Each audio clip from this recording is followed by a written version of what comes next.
We do have on set Mr. David Joseph Thomas, and of course he's a representative for Tobago East, and of course we'll have our conversation. And good morning and welcome, sir. Happy Independence. Good morning, Brother Republic. Happy Republic, Brother B. I know. Sometimes you get caught up, you know. And I see you're done with all your accolades and so on. Yes. It's all about service to country. Very good. So I'm very proud to be displaying my medals every opportunity I have.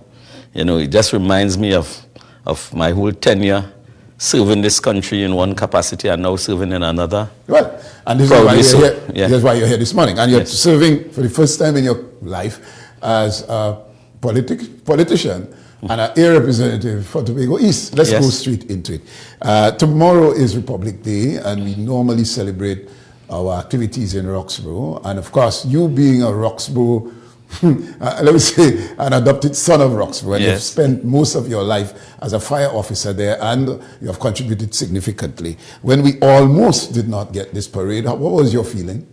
No, I was deeply hurt. I was hurt to the extent that I didn't even want to listen to the news, because you cannot build a product. You cannot create this expectation in people. That product has grown tremendously. It is almost like your favorite staple. And now to just cut it, people had already started salivating. Right? If I'm to refer to Pavlov. Right? And you can't do that. It's an injustice to the entire community of Trinidad and Tobago. And you know, the people that sought to stymie that magnificent product that comes to the fore in Roxborough year after year, I think is a great disservice. All right. So you stood up in defense of this event. Of course. And we are having it tomorrow. Yes. What was your, and I'm glad that you have that posturing. Yeah. So that you would defend anything Tobago, not just Roxborough. So we can move on. So tomorrow we all go out to Roxborough and we'll enjoy it. Yes, let's get into it. And the parade, just to be exact, is 9 a.m. we would have the parade. Yes, right? Yes. All right, let's talk about what people would confront you on a daily basis in the east of Tobago, given that you are now a representative with our portfolio in the parliament. And we'll talk a little bit about that. Yeah. But let's speak about what you are confronted with. You have infrastructural development issues. Youth may approach you, I want a walk. Let's hear what have been the complaints to you since being a representative, since winning the election. Well, but it has been numerous. Some people complain about roads, other people speak about jobs, other people speak about the quality of representation we offer. Some people speak about whether we would be effective sitting in the parliament. You know, all those things come up, right? The issues of schools, the issues of healthcare, and all the current issues that come up. They engage you all the time. Some people say, I was seeing you every day. When it was campaign, no one had seen you. But I try to deal with those things in a special kind of way, because I'm one who believes that the voice of the people is the voice of God. And you ought not to campaign, you ought not to make promises to people, and you ought not to promise a level of representation that you are not prepared to give. And I certainly will not advocate that, and I make a different approach to most things. And as you mentioned approach, now as the lone voice for Tobago East from a parliamentary standpoint, as the member of parliament for Tobago East, naturally you would have to find an approach or approaches to balance the prioritizing of national duty in relation to you representing Tobago East and representing Tobago. Yes. Just a glimpse into your approach in balancing the rules. Right. Well, the thing is, I believe anything about life is about relationships. I believe when you establish networks, you are likely to succeed going forward. And I think I understand Tobago. Having served at high office in other areas. I understand the peculiarity of Tobago, and I know that regardless of what happens in Tobago, there can be no immediate response from Trinidad. Mm-hmm. So therefore, it has to be well forecasted. There has to be a plan. There has to be strategic direction. And once you understand the matrix, you can make a formidable approach, which would redound to the benefit of Tobago. Okay, and looking at the situation, so of course we have the government, and we would have seen the UNC winning the elections from a national standpoint. Mm-hmm. But of course, TPP would have won 2 seats in Tobago, and then there's the opposition. How is the persons we asked the question about navigating but still maintaining that powerful voice when sitting there in Parliament? How is it working thus far, Mr. Thomas? Well, I think it's working excellently, because behind the scenes, there is much consultation taking place. And I am saying consultation that you could refer to as amicable and amiable, right? There isn't any instance that I could refer to that we approach any minister, or we approach the cabinet, or we approach the prime minister that has not been done on amicable grounds. As a matter of fact, we were given the opportunity to address the cabinet. We were given the opportunity to caucus. We were given the opportunities to meet with the prime minister one-on-one. And we were also given the opportunity to meet with all the line ministers one-on-one to share our sentiments, share our views, make our requests.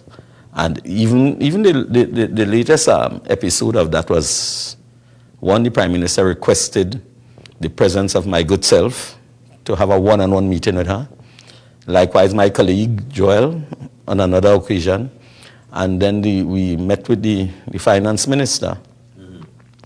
And on every occasion, I believe that Tobago will benefit significantly. Very good. Without being drowned out by national issues and issues in Trinidad. I just want to get a clearer sense as to how accommodating the issues when raised are being looked at and in a serious way. Right. I think the Tobago media needs to be in a better place, because every single week the line ministers come to Tobago for consultation in the different areas with not just the THE but the parliamentary representatives. We always feature in the discussions. There are some times when the discussions are at a stage where it's not necessary for us to be there, but for us to be engaging other ministers, because some of the things happen parallel to each other, right? But as far as I can tell you, give it a couple of months. Very good. Mr. Thomas, people are looking on now and hearing all that pretty talk, and that's how they will leave it. Yeah. And there is a burning issue that was stopped because it was about to be passed. One was passed and the other one was stopped by a text message saying, we want to deal with this whole issue of lawmaking powers, which I agree with. Yeah. In the Tobago self-governance. Yeah. Hear what people are walking up heartbreaking. A woman called me. Brother B, what happened to the 2 representatives? Why are we not hearing the issue, which was the main issue for this campaign, leading to our self-governance? Mr. Thomas, you tell me plenty thing there. Yeah. But up to now, I hear a word about the self-governance matter. Where are we with that? Do you raise that with your colleagues in Parliament? All the time. Is there a discussion? Where is the discussion? The discussion is taking place. As a matter of fact, the final set of submissions that were made with regard to Tobago's autonomy was done about 3 weeks ago, right? And that consultation was led by the Prime Minister, and you had the Tobago representative, people like the Chief Secretary was involved, Mr. Ashworth Jack was involved, and all the other technocrats who would have participated in formulation of the bills that went to Trinidad. The thing is, we always wanted to get away from As a matter of fact, if you would have listened to my inaugural presentation in the Parliament, right, I was adamant that you do not promise a Tobagonian anything. That is one mistake you don't make. Okay. Because they will look out for it. And the other thing you don't do is to promise a Tobagonian anything and you didn't deliver. I was very, very, very distinct and upfront with that. So the entire Parliament, as a matter of fact, there was one of the politicians when I made the announcement who fell off his chair because he didn't expect me to be so forthright and direct, right? And I am very, very serious about that. But because of how the Parliament goes, the autonomy bill would not have come up yet. And that is because there were quite a number of things that had to be dealt with expeditiously going forward. But I wish to assure you that before November is ended, it would be fully before the House, it will be fully debated, and you can expect that Tobago will be facilitated. All right, and so let's deal with the two matters that were, particularly the lawmaking. Given the incident that took place at the Marine Park, where the young man drowned, and the Chief Secretary went on to say there is something in Parliament that to treat with that. Yeah. But let's talk about the rest of what will benefit us should this bill pass with the lawmaking powers. Tobago will have enough powers to dictate its own peace. And I'm putting it in that way because that's what we are wary of, that we constantly be dictated to. You have to stand up to ensure that we have a march in Roxburgh tomorrow.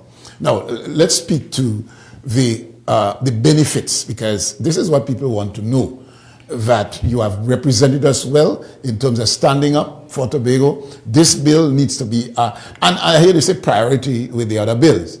This has been a long road, Mr. Thomas, and this is priority as well, wouldn't you say? I agree with you, Brother B, but you must understand that because of the nature of that bill, all the persons who would have to contribute to making the bill a reality must first become totally okra. The Parliament sat from sometime in June, which would have given just a month and a few weeks, right? The extent of that bill, the debate of that bill, if you had started it in that short period, by the time Parliament went on recess, you would not have been able to complete it.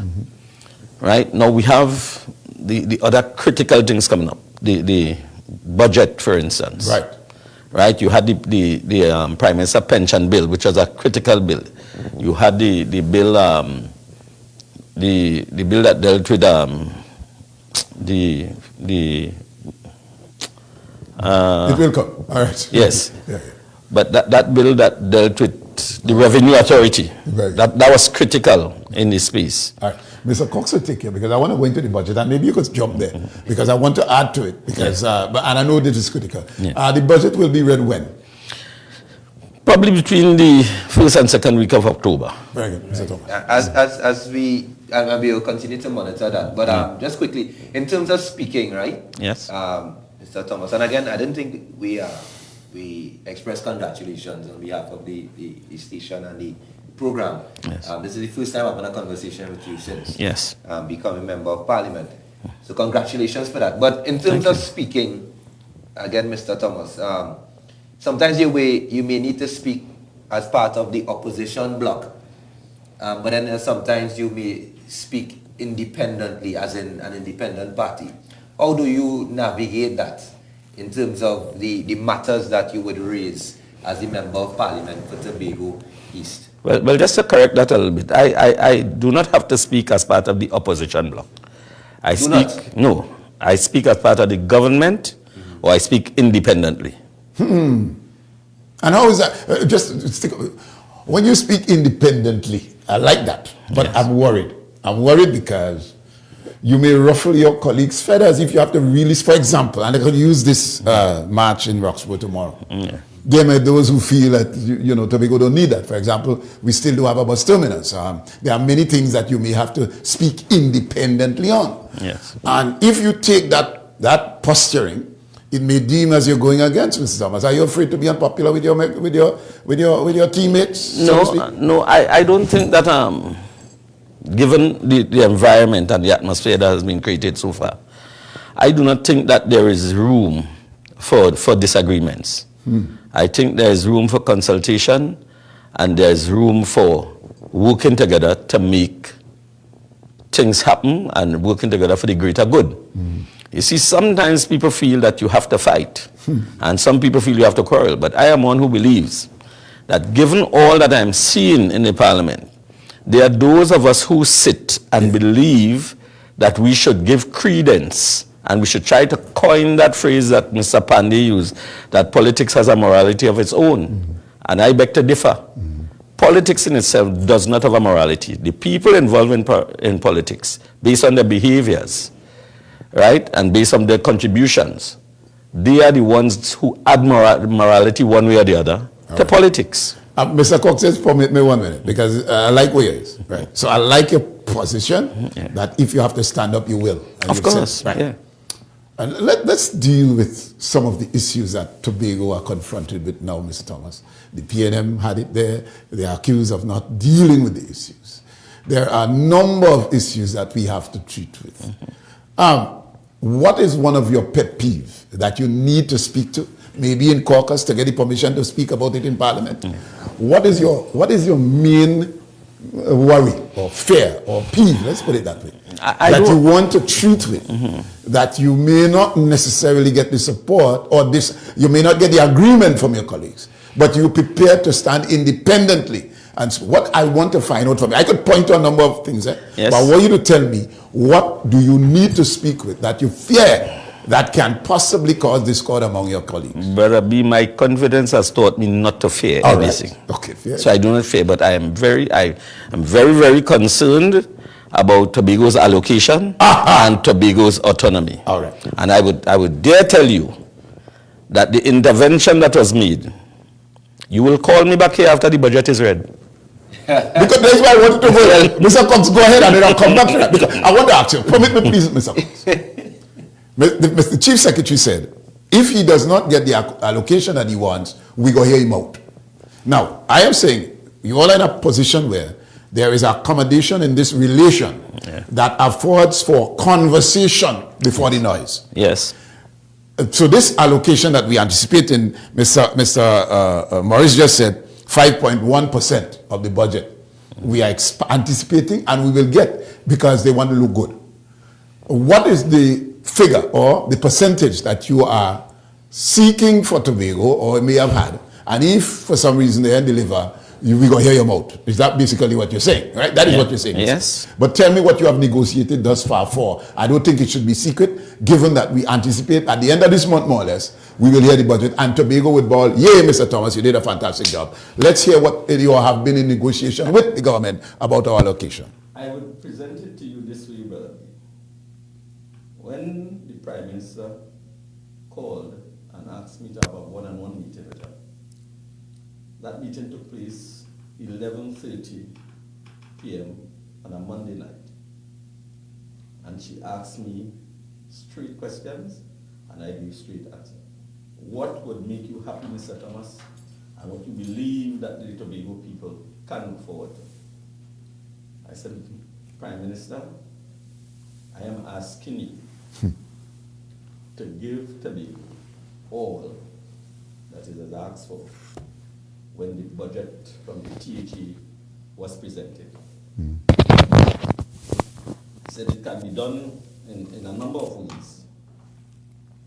You can give up all of it up front, or you can give us $3 billion. You can allow us to borrow $400 million, and you can finish the package in the mid-year review. What was the response? The Prime Minister said, Mr. Thomas, I hear you loud and clear. I said, Prime Minister, I don't want you to only hear me. I want you to know that Tobago expects to be treated with honor. and she said that too. All right, okay. So can we confidently say that there's a really good relationship between not just you as the member of parliament for Tobago East, but between the party that you represent and the party led by Kamala Persad, or it's beyond that? I would prefer to say that there is a great relationship between Tobago and the government. Okay. And speaking to the issues in Parliament and even in these special meetings and so on, is it fair to describe your role as a watchdog on behalf of Tobago and going forward? Because this is a unique situation that you're in. Very unique situation. But naturally, you still will have to balance how you speak from a member of parliament standpoint, but also treating with actually back home with some of the issues that you raised at the very beginning of this interview. Some of the concerns that persons would have on the ground. Coming back to that balancing again. Yes, you can get certain promises, but contingency planning is also critical. Critical, that's the right word. Right. And let me say, I'm listening to all the commentary. And if you observe carefully, I am not in the media. Intentionally? Intentionally. Because I speak with actions. I have framed my life like that. So all the naysayers and all the people who live in a world of anticipation and would want to add all the different, slants to the discussion, I wish them well. At the end of the day, quality representation is what would speak, not old talk. Very good. All right. Let's go now to quality representation in your constituency. Your vision for the development of the East. There's talk of marina, the tourism development sector that could contribute significantly to the economy. Let's speak, what is your vision going forward for your constituency and Tobago in general? Well, as soon as in October, we are supposed to have some universities from North America. Universities? From Not one, but universities. Plural? Yeah. Okay. Coming into this space with the hope of doing something in the medical tourism area, as well as some from Europe that were coming to deal with environmental issues and how we treat with it and how we develop our people. So those things are going to happen. You will see some infrastructural development in terms of main roads and secondary roads. And you will see things that like housing developments. There are a number of things on the table. And they're set to take off. Very good. The marina, let me just touch that. There are two proposals for marinas in Tobago. One being at Kingsby, and the other one being at Swallows. There is much to look forward to. Excellent. We're going to break some ground on those things. And the Tobago space, being what it is, will turn the corner in terms of its economic activities. I could assure you that. All right. Mr. Thomas, David Thomas, and of course, air representative for Tobago East, and of course, man served Tobago with distinction in the fire service, and he used to teach people to drive. He used to keep lessons. He was a teacher as well, In the Roxborough area, a lot of people got their subjects through his classes, and so he has contributed to community life. He continues to continue to community life as an area representative in the politics of the nation. He claimed, or he said just now, that he had a conversation straight up with the Prime Minister saying, Madam, listen, we want all that we asked for in the Tobago request budget, and we expect you to deliver. And if you don't deliver, you go hear me out. He didn't say it in those words. I'm paraphrasing, but you could tell me if that's not the intent. Mr. Cox, you were honored in the conversation with him? Yes, of course. And again, notably, you would sit on the government side in the chamber. But how do you navigate not getting involved with the party politics and maintaining focus with regards to Tobago East as the member of parliament? Well, I am there for one purpose, and that is to provide Tobago with quality representation. So the tides that might rise every now and then, I don't subscribe to that. And more so, I have had many, many years to look at all that has been presented to Tobago. And I have a fair idea of the people who have great intentions towards Tobago. So it was easy for me to decide where I should sit. Not only that, of course there was some guidance and so on, and some admonition from the leadership of the TPP, but I stand ready to ensure that when I sit in that parliament and I rise to my feet, right, on the permission of the Speaker of the House, that when I make contributions in the House, is to let all of Trinidad and Tobago know that I am very, very serious about representing Tobago. Very good. As a matter of fact,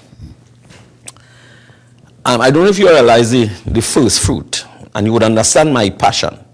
I don't know if you realize the first fruit that was picked after the cabinet was sworn in.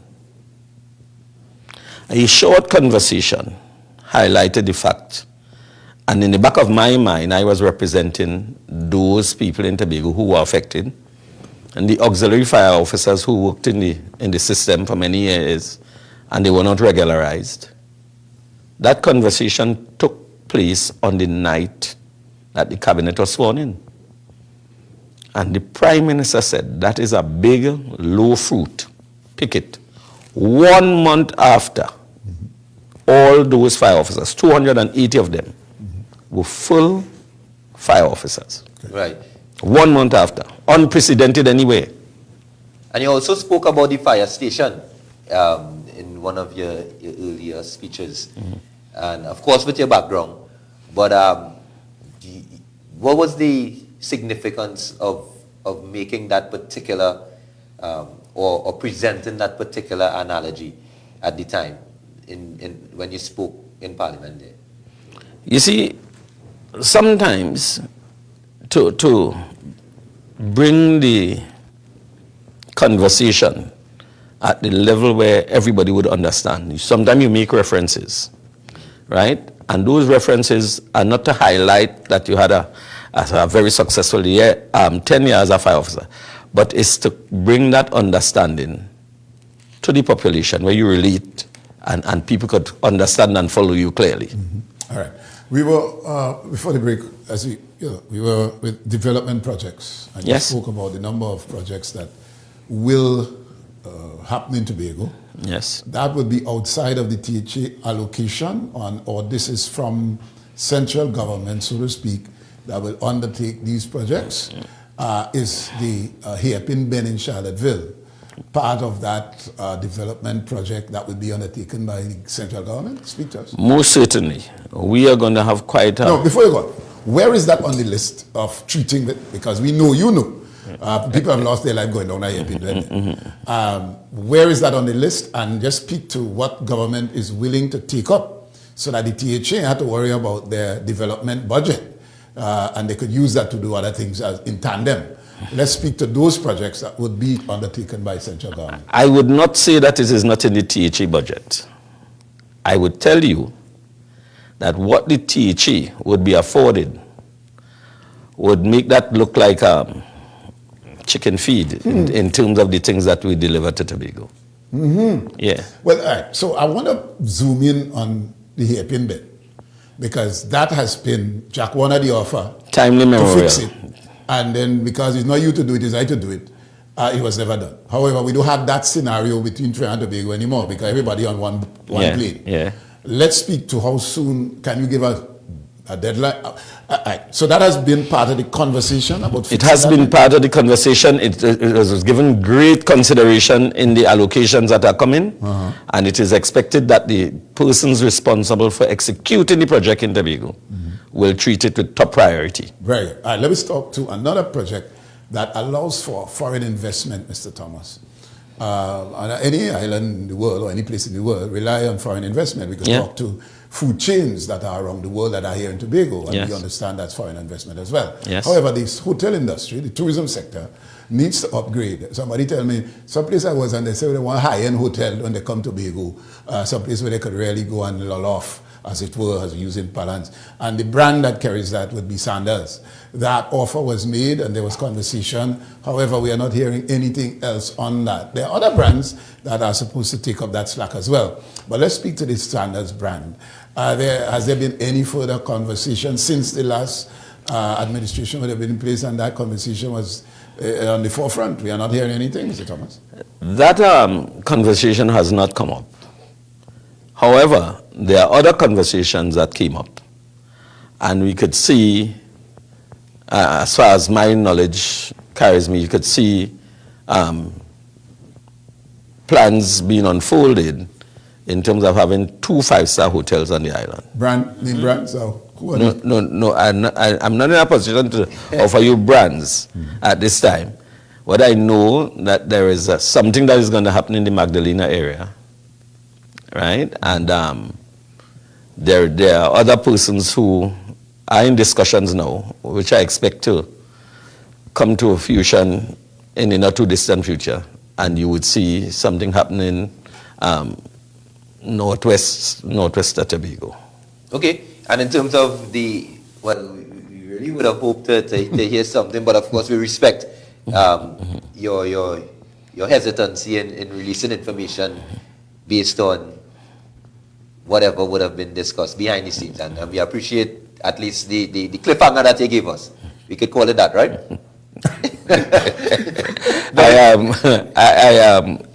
I don't want to go with you when you say hesitancy, right? I just want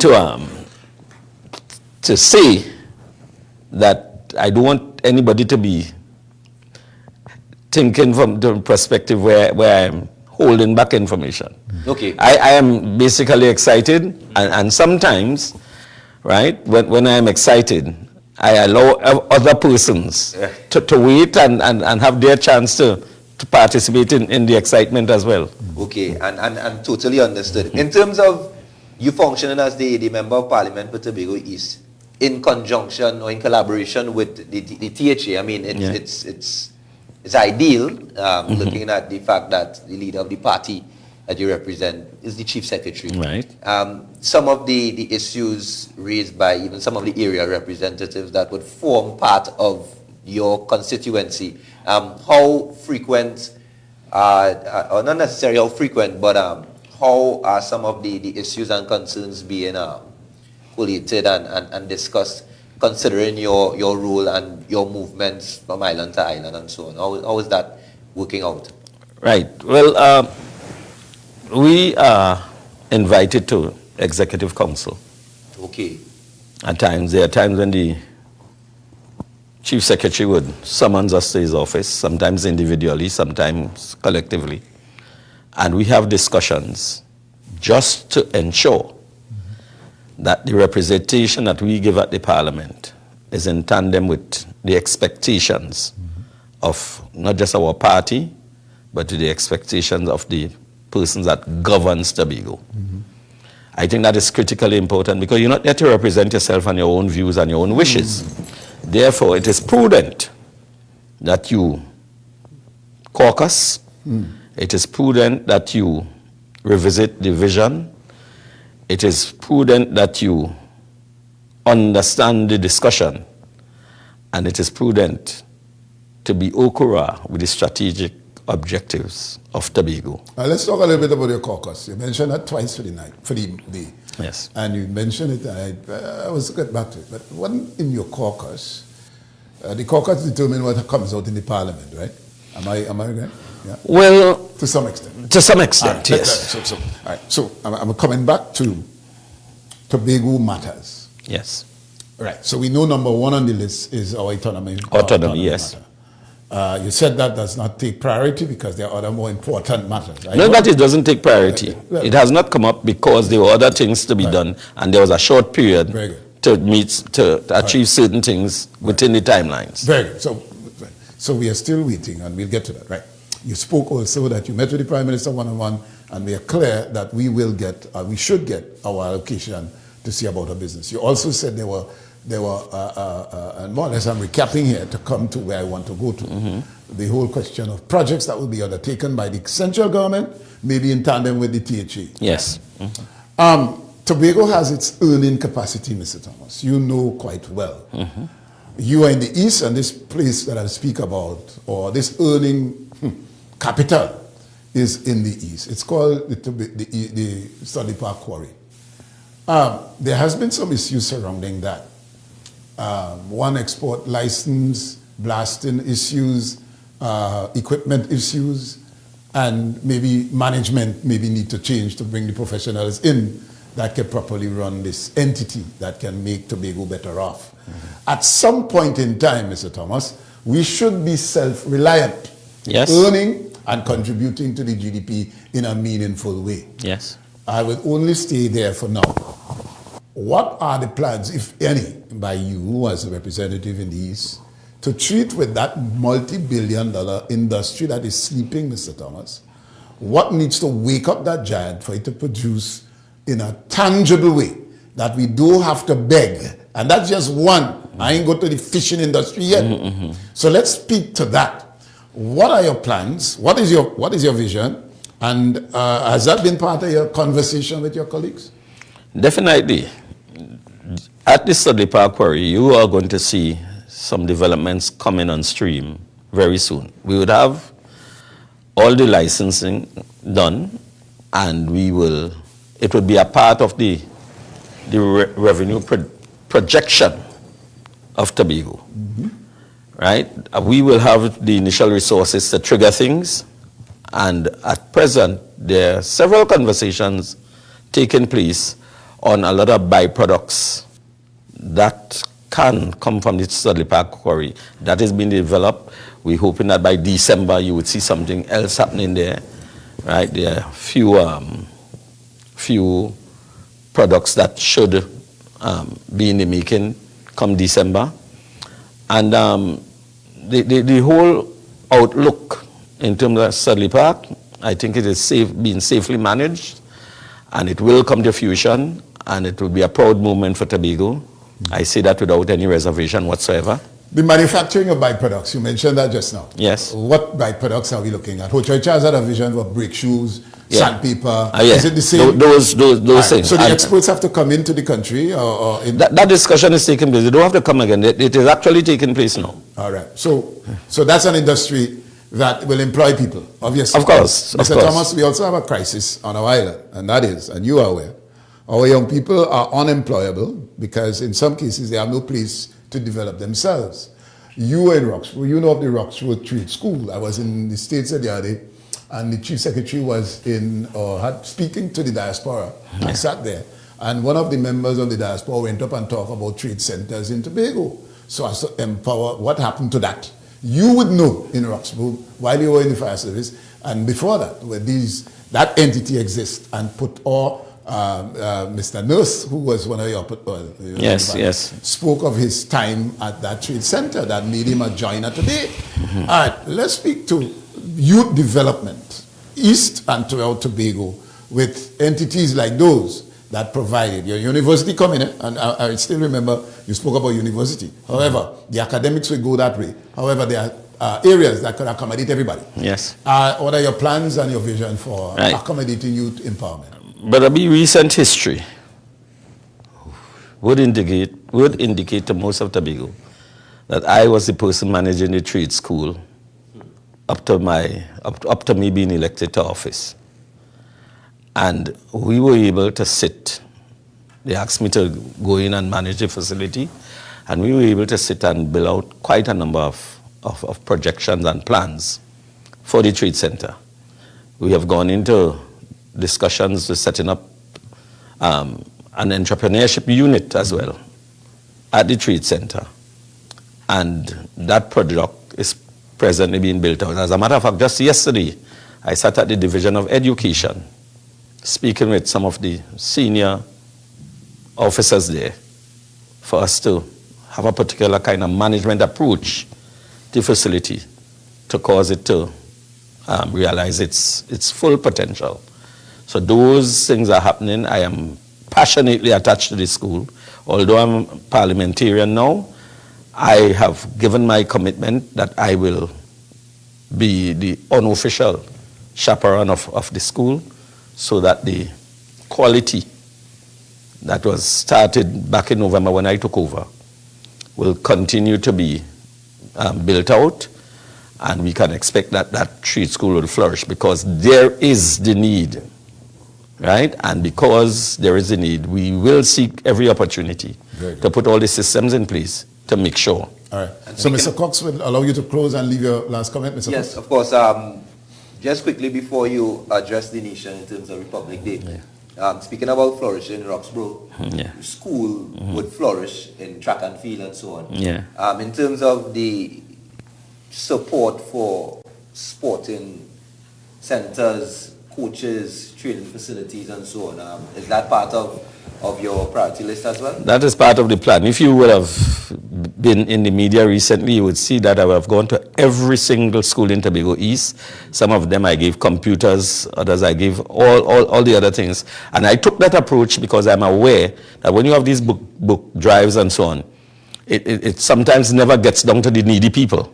So I went to every principal, we had a conversation, we looked at the needs, and I supplied the stuff to the schools and asked the principals and the teachers, you identify your people that are of great need and make sure that they benefit from the supplies that came to your school. So that is one thing. In terms of sport, you would, if you walk through Tobago East, you would see I've been meeting with all the sport entities. They have made a request, we are looking at it, and there are a number of things that are going to happen there as well. As a matter of fact, you would see some grounds being lighted up, you would see some parks being refurbished, you would see the Sid Gray car park being lighted, you would see basketball courts and all those established in this place. All those things are in the making and would be delivered to Tobago. We have a timeline at the end of November. All things being equal, if everything works well, Tobago East will benefit. All right. So we'll ask you to close and send your Republic Day message. You look at this camera. Trinidad and Tobago, I want to take this opportunity to wish all the peoples of Trinidad and Tobago Happy Republic Day. We often speak about absolute freedom, and the whole idea behind us becoming a Republican state is because our forefathers believed that we were self-sufficient and we could free ourselves from any of the other entities that would keep us believing that we are in captivity.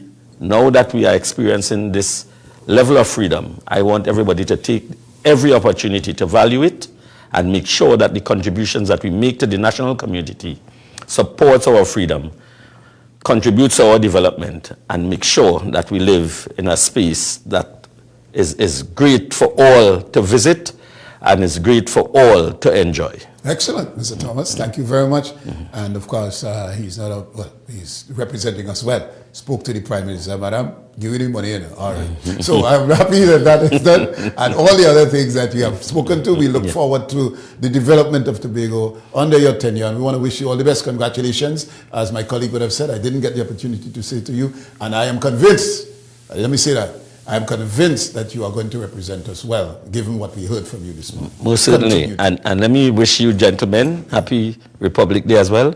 I'm sure that you will come up to Tobago East because we have much to offer. And I know that when you come this year, again, will remain indelible in your mind. Very good. And once you're cooking, you're cooking? Of course. Well, you're cooking by a constituency? By your office? No, I'm in the Renaissance. We see that as the Renaissance, that is the Renaissance harvest. So all the delicacies better be. All right, good. Thank you again, Mr. Thomas. All right.